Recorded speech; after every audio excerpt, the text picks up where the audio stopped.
Good evening. Well, first let me say a big thank you to all of you for coming to join us this evening. One of our very first students is here right now. His name is Paul Mauguin. He's French Venezuelan. He was then, unknown to me, he then went to Japan. This college happens to be 100 times the size of our first college.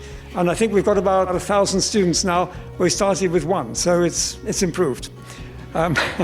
And I challenge anyone to find another rival who's actually had the same management and the same actual ownership for the whole 50 years. It's always been my belief and my ambition to recruit really dynamic and compassionate teachers. How do we get here? I really owe everything to my magnificent teachers and admin staff. My other ambition was to start a large number of different kinds of courses. Of course, we started with A-levels because I had been an A-level teacher myself, A-level and GCSE. Then we started English language almost simultaneously because we gradually got people from all over the world who needed English. They're still doing new things even today. So many people here make me feel so good, and they are like family, as well as being extremely efficient in running the college. Many of our staff were actually our former students, some of our very best staff. And now we've got a flourishing boarding school, and we've learned so much from running boarding. It's been a wonderful experience.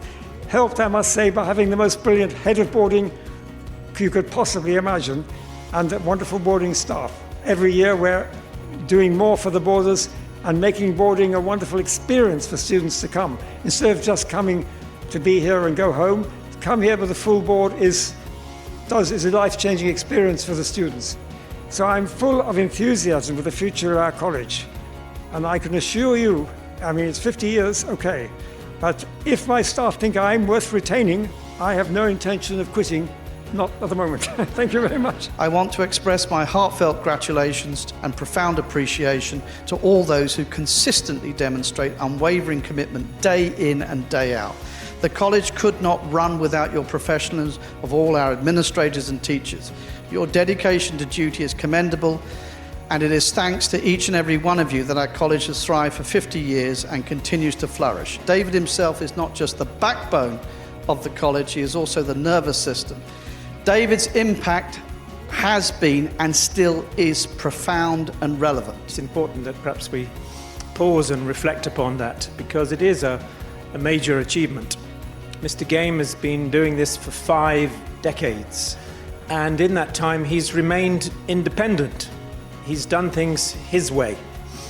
And I've made the analogy between him and the great conductors. He's a great conductor of ideas, enterprise, intelligence, all those things. He's got it. I particularly admire the way in which he is able to relate to people from different backgrounds, cultures, ethnicities. He's managed to build a wonderful, successful team of people around him. Nobody in my working life have I met who inspires me more than you, sir. I think he's a living legend, personally. It's a great honor to be speaking in front of you. There's this beautiful feeling that we get, and that feeling is of happy people working here, happy students.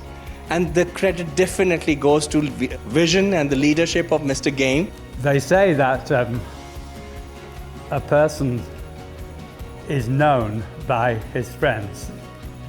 And from the contributions made this evening, all of them so positive and so loving, and to a subject so well deserving of all the accolades he can receive. You have created here a healthy, friendly atmosphere to study, and long may it continue. Thank you for enabling all of us to have these amazing lives, and for your students to go on and flourish and prosper.